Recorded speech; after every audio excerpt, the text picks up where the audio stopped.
Bonjour Thomas, comment allez-vous? Oui, bonjour Nicolas, ça va très bien et vous? En pleine forme, en pleine forme. Je vous ai vu porter vous aussi le fer dans la plaie de la souveraineté, notamment des données sensibles. Vous êtes PDG de Waller, une entreprise française, et il en existe de moins en moins, mon cher Thomas, et on s'en désespère. Et vous, vous êtes confronté à tout ça, et je vous ai vu notamment maintenant. Bon, vous avez toujours été, vous avez eu la verve et l'analyse, mais là, je sens que vous commencez à bouillir concrètement sur ce qui est en train de se passer, sur la souveraineté juridique de nos données qu'on donne à droite à gauche, sur la vente des fleurons aux Américains et à autres. Franchement, on vit pour un PDG comme vous, qui est une entreprise française. Franchement, vous devez vous sentir de plus en plus seul, j'ai envie de vous dire, et peut-être de plus en plus menacé aussi, et en tant que patriote français également assez excédé. Exactement, je vais vous raconter un petit peu le contexte parce que Ouais, comme c'est un sujet technique pour vos auditeurs, ouais, je vais revenir un petit peu en arrière. Alors ouais. moi, pour me présenter, moi je suis le fondateur d'une solution collaborative française. Donc c'est un produit numérique. C'est, si vous voulez, un concurrent de Microsoft Teams, pour Ouais, faire simple. ouais. Et en 2020, vous savez, il y a eu les affaires de confinement et notre solution, elle a été choisie à ce moment-là de façon temporaire par le ministère des Armées pour équiper le personnel en télétravail. Ça nous a complètement plongé dans le monde de la cybersécurité. Moi, je défendais depuis toujours l'idée de la souveraineté numérique et là, on est passé de la souveraineté numérique à la cybersécurité, qui sont deux domaines en réalité extrêmement je dirais, côte à côte. Et c'est poser la question, effectivement, eh bien, de la qualité de notre produit au regard des données qu'on hébergeait, évidemment, les données sensibles. Et puis, dans les années qui ont suivi, assez rapidement, je ne sais pas si vous vous souvenez, c'était une annonce qu'avait fait Bruno Le Maire. L'ANSSI a travaillé sur un label de cybersécurité qu'on appelle le Secnum Cloud, dont on a un petit peu entendu parler dans le domaine du grand public, mais qui est quand même un sujet d'expert. Et en fait, ce label, il était assez révolutionnaire parce il imposait aux produits qu'allait être labellisés, évidemment, un grand nombre de critères techniques qui restent quand même le cœur de la cybersécurité, mais il introduisait pour la première fois dans une norme de cybersécurité un critère finalement juridique qu'on appelle le critère souverain. C'est-à-dire que la solution en question, qui allait être qualifiée, eh bien, il ne fallait pas ou il ne faut pas, parce que c'est toujours actif, qu'elle soit soumise au droit extra-communautaire. Extra-communautaire, c'est en dehors de l'Union européenne, un droit qui s'applique, évidemment, on pense au droit américain.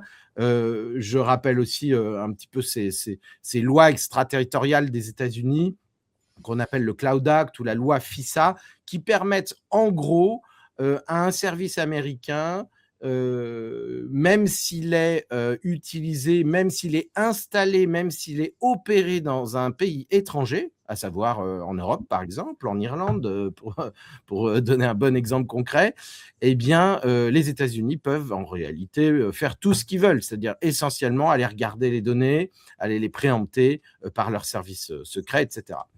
Ça, c'est évidemment un risque majeur. Cette norme, la France a pendant un certain nombre d'années essayé de la porter au niveau européen afin qu'elle soit commune à tous les pays de l'Union européenne. C'est ce qu'on a appelé le projet EUCS, qui est aujourd'hui une norme européenne. Mais très rapidement, en réalité, on a vu que certains pays, dont l'Allemagne, s'est fermement opposé non pas à tous ces critères techniques qu'il y avait, mais à ce fameux critère souverain. Et pendant très longtemps, on a pensé, la guerre des idées sur cette norme a duré très longtemps. Et on a appris il y a quelques jours que l'Union européenne renonçait à ce critère souverain, ce qui est évidemment un scandale.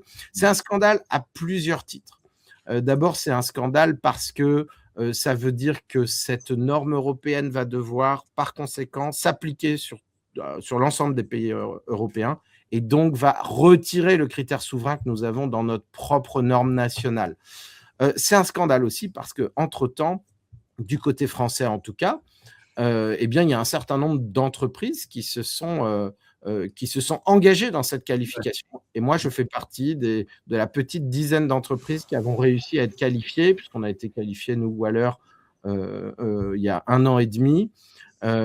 Évidemment, on a ce critère souverain, parce que ça, c'était pas ce qui était difficile pour nous, et c'était une opportunité pour toutes ces entreprises, en fait, finalement européennes et françaises en particulier, de pouvoir, pour une fois, avoir un domaine précis qui leur permette de se développer, qui leur permette d'avoir des marchés substantiels, évidemment, parce que ces données sensibles, on peut imaginer, c'est la capacité d'aller fournir des systèmes au monde de la défense, au monde régalien, en fait, au monde de la santé, bref, tous ces services publics et l'État en général. Donc, pour une fois, alors que les GAFA sont partout, dans le monde privé, dans les associations, dans les collectivités, évidemment, beaucoup dans l'État, eh bien, pour une fois, nous avions une petite fenêtre de croissance. Et là, l'Union européenne, rien à foutre, pardonnez-moi de parler comme ça, on ne va pas le faire. Sur cette chaîne, parfois, je me permets. Mais vous avez raison, Thomas, vous êtes là pour ça. Je sais, après, vous allez faire un titre, c'est pas très grave. Non, pas du tout.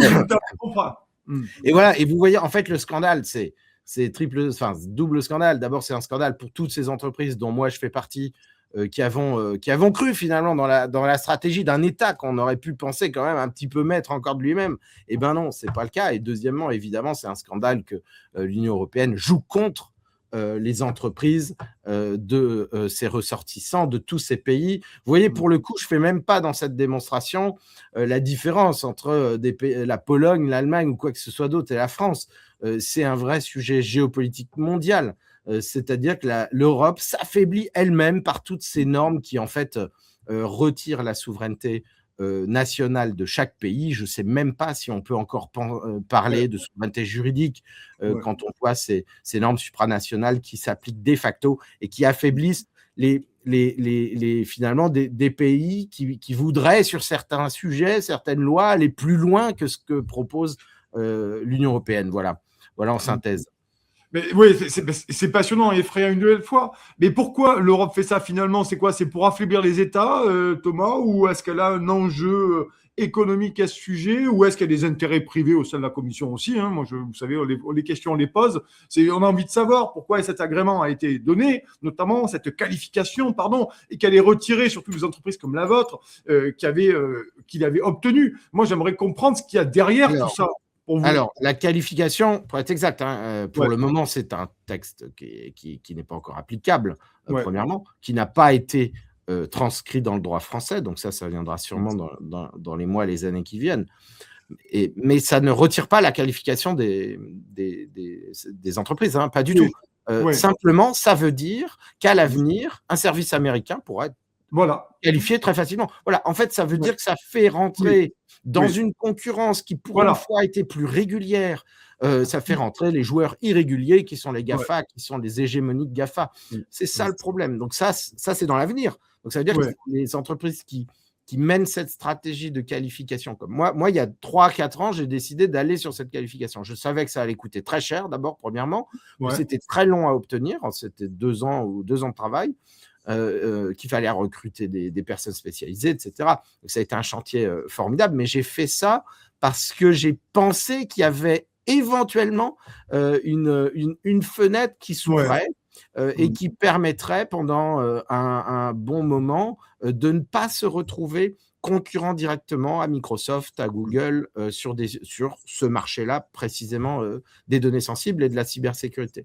On est encore dans ce principe-là, mais alors après, on a un petit peu marché sur la tête, bien sûr. Vous avez eu tout de suite des alliances aussi GAFA avec des boîtes françaises. Bon, à la limite, c'était mieux que d'avoir directement des GAFA qui seront qualifiés sans problème. Alors, pour répondre à votre question, je donne mon avis personnel, je ne sais pas, les intérêts privés, j'en sais rien, mais je pense d'abord que tout simplement, les États européens ne sont pas alignés entre eux, et pas sur tous les sujets. Mais c'est tout à fait normal. L'Union européenne, enfin l'Europe, on va dire ça plutôt comme ça, ça n'est pas un pays. C'est historiquement un certain nombre de pays, alors je ne sais pas combien on peut en mettre, 10, 20, aujourd'hui 27, bon. Mais évidemment que tous les pays sur tous les sujets ne sont pas tous alignés. Quand vous êtes la Pologne, évidemment, votre sujet, c'est quoi? C'est votre rapport avec la Russie.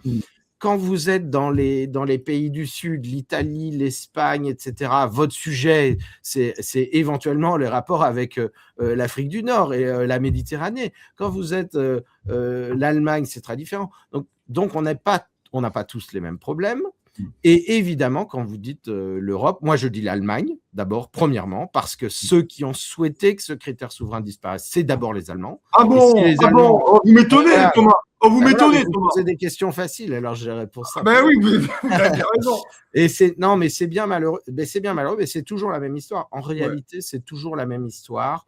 Les Allemands sont dans une sorte de géopolitique assumée, de proximité avec les États-Unis depuis toujours, mais ce sont les dindons de la farce en réalité, vous pensez bien, tandis que la France a encore ça de bien, c'est-à-dire qu'on a encore, évidemment, et même historiquement, une certaine notion d'indépendance et d'autonomie. Dieu merci. Mais là où on se trompe, là où nos politiques se trompent, c'est de confondre la nature indépendante et universelle de la France avec ce que pourrait être une indépendance de l'Europe. Ça n'est pas la même chose. C'est évidemment ce qui nous empêche aujourd'hui, c'est tout ce projet fédéraliste, cette vision fédéraliste de l'Europe qui devrait cesser. Moi j'ai l'impression, alors je ne suis pas juriste, rien, hein, mais j'ai l'impression avec mon petit regard de curieux, de citoyen engagé, de Français, j'ai l'impression que l'Union européenne grappille sans cesse de nouveaux domaines, grappille les souverainetés des États européens. Et ça me pose évidemment beaucoup de problèmes. Je ne suis pas quelqu'un qui est fondamentalement, évidemment, opposé au projet de rapprocher les pays européens, mais pas comme ça se fait aujourd'hui. Je pense que d'abord, à 27, on ne fait rien du tout, si ce n'est imposer la vision d'un ou deux,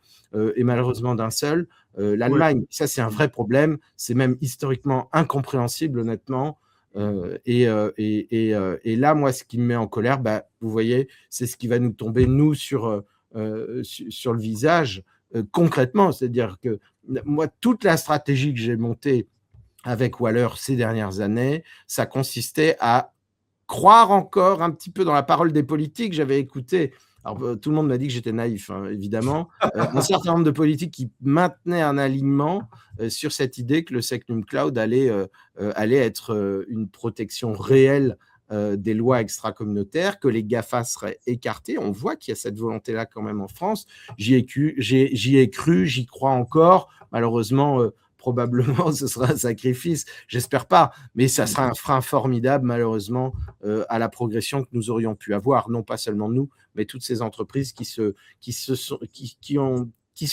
investi d'abord avec leur argent privé et ensuite qui se sont vraiment investis aussi à titre humain dans cette qualification. Là-dedans, vous avez OVH Cloud, vous avez des solutions. Par exemple, il y a des solutions scolaires, vous avez menées par DocaPost. Enfin, c'est que des boîtes françaises, en fait. Donc, c'est magnifique, franchement. C'est un très beau panel et c'est très exigeant. Donc, on sait que c'est sérieux. Ça, il n'y a pas de sujet. Mais malheureusement, ça va être ouvert à nos adversaires américains, peut-être chinois bientôt, puisqu'il n'y a plus du tout de notion de souveraineté. Et puis, d'ailleurs, Macron a appelé les Chinois à investir massivement en Europe. Hein. Il l'a dit la dernière fois. Il n'y a pas de cohérence de stratégie technologique en France. À part les lunettes aviateurs, il n'y a que ça, hein, mon cher Thomas. À part les lunettes aviateurs du Stewart, oui, je libère Airlines, il n'y a que ça qui compte pour Emmanuel Macron. Dernière question. Ouais, c'est un style, vous avez entièrement raison. D'ailleurs, ça fait le tour de la planète avec de l'IA, des clips et des shorts. On est quand même chez les dingues. Pour reprendre on est dans dernière question. Oui, allez-y. Mon cher Thomas, merci Thomas Fauré, PDG de Waller, boîte française qui est avec nous ce matin pour nous parler de tout ça. Et après, je recevrai Béatrice Rosen d'ici 2-3 minutes, qui est déjà là aussi, Béatrice. Je la vois dans le studio qui est déjà prête. Là-dessus, moi, je ne comprends pas. Enfin, à un moment donné, on nous dit, vous l'avez raison, la souveraineté européenne. Bon, moi, je ne sais pas ce que c'est la souveraineté européenne, mais ils n'arrêtent pas d'avoir ça à la bouche. Voilà. J'ai jamais dit ça. Hein. Oui, je sais. C'est pour ça que je vous pose la question, parce qu'on a nos dirigeants qui posent ça. Par contre, ils sont en train de brader en loose day, en dessous une série de boîtes. Le Roland Lescure continue, lui, à filer et à filer des boîtes aux Américains, alors qu'on nous explique que les Américains, après Poutine, c'est les méchants ennemis trumpistes.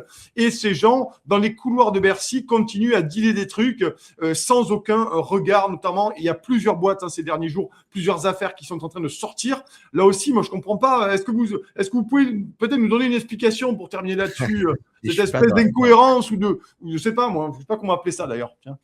Oui, il y a une incohérence. D'abord, je pense qu'on est dans une politique générale très financière en réalité. On n'est plus du tout dans une politique des grandes idées. Ça, c'est ce que je regrette infiniment. On a l'impression que ces gens-là n'ont pas de colonne vertébrale, en réalité. Je ne voudrais pas non plus charrier trop, mais je pense que c'est fondamentalement une affaire de manque de courage. Je n'ai pas en mémoire une communication que nous aurions pu voir ces dernières années d'un empêchement de revente d'une entreprise stratégique. Ouais. Je ne l'ai pas en mémoire. C'est peut-être arrivé, hein. Je n'en sais rien. Mais en tout cas, je pense que quand l'État empêche une initiative privée, parce que j'imagine pourquoi ces gens vendent leur entreprise, peut-être quoi, je ne connais pas le cas précisément, mais peut-être ça fait des années que c'est dirigé, peut-être ne trouvent-ils pas d'investissement en France, peut-être veulent-ils progresser, peut-être tout simplement veulent-ils gagner beaucoup d'argent et c'est bien légitime. Eh bien, je n'ai pas d'exemple. L'État précisément devrait réguler ça et devrait empêcher un certain nombre ou trouver des conditions un peu différentes. Pourquoi pas faire rentrer en minoritaire, pourquoi pas. Il y a des choses qui se font. Mais moi, je crois que c'est une affaire de courage. Et puis, avant tout, c'est clairement une affaire de politique générale. Parce que si on laisse fuir comme ça des entreprises particulièrement stratégiques, ça veut dire qu'il n'y a pas de politique générale qui impose finalement une protection de ces entreprises. Parce qu'évidemment, c'est facile de dire on empêche, mais peut-être faudrait-il que l'État aussi investisse en parallèle. J'ai vu une nouvelle hier sur les mêmes domaines, c'est-à-dire l'aviation et la défense, où il y a une PME, je crois, du nord de la France, qui a créé un drone, etc., et qui se développe très bien, mais qui précise qu'ils n'ont jamais eu aucune aide de l'État. Et ça, c'est malheureux parce que c'est un État... nous n'avons pas un État stratège et nous n'avons pas un État qui souhaite et qui conduise une politique industrielle. Malheureusement, je le regrette, malgré les mots. Vous parliez des lunettes d'Emmanuel Macron. C'est symptomatique d'une époque de l'image où les politiques sont devenus des vecteurs des médias où voilà. L'image, c'est magnifique quand on fait un métier comme le vôtre et évidemment on va porter, et c'est la vocation d'un média. Mais je pense que quand on est politique, on n'a pas du tout la vocation d'un média et ces gens-là devraient plus se préoccuper réellement des intérêts supérieurs de la nation plutôt que de véhiculer telle ou telle image à l'extérieur de notre pays. Ouais, et c'est tragique parce qu'on parlait notamment de LMD Aerospace qui va être cédé à l'américain Loar Group, et il y a aussi, il faut en parler, la cession d'Exaion Amara Holding, c'est un groupe américain, là aussi c'est deux affaires dans la même semaine. Franchement, ça fait beaucoup, alors qu'on entend des discours convenus sur les plateaux télé et sur les pupitres du porte-parole à l'Élysée en nous expliquant que pas du tout les Américains, il va falloir s'en méfier, qu'on va faire la guerre aux Américains, qu'on va leur faire notamment des mesures de coercition. Merci Thomas Forêt d'être venu sur Tocsin la matinale, première matinale sur YouTube, chers amis. On est près de 10 000 ce matin. Merci beaucoup d'être là. PDG de Waller, on vous souhaite une excellente journée, cher Thomas. Merci et courage à vous, bonne journée. Dans ce vent mauvais qui souffle sur la France depuis un certain temps. Courage à vous et bon vent à Waller. Salut, merci beaucoup. Au revoir. N'oubliez pas qu'on a une chaîne avec une émission tous les jours à 18h. C'est Tocsin Plus P-L-U-S. Alors le lundi, vous retrouvez les sketchs de Laurent Firode. Bonjour, je suis Laurent Firode. Le mardi, vous retrouvez l'émission historique d'Éric Branca avec ce qu'il appelle les parts sombres de l'histoire. On apprend des choses vraiment passionnantes. Le REPUNI n'est dans l'esprit de Monet qu'une étape vers ce fameux gouvernement mondial. Le mercredi, vous avez le RIC. Allez voir les débats animés par Fabrice Grimal. Il y a eu le service militaire, il y a eu les régions, l'audiovisuel public. C'est du débat et on vote sur Tocsin. Là, au moins, on a le droit de voter. Je vous rappelle qu'avec le RIC Tocsin, la France a rétabli la peine de mort, privatisé l'audiovisuel public et rétabli le service militaire. Et puis le jeudi, vous avez l'émission scientifique tenue par Alexandre Cugnache.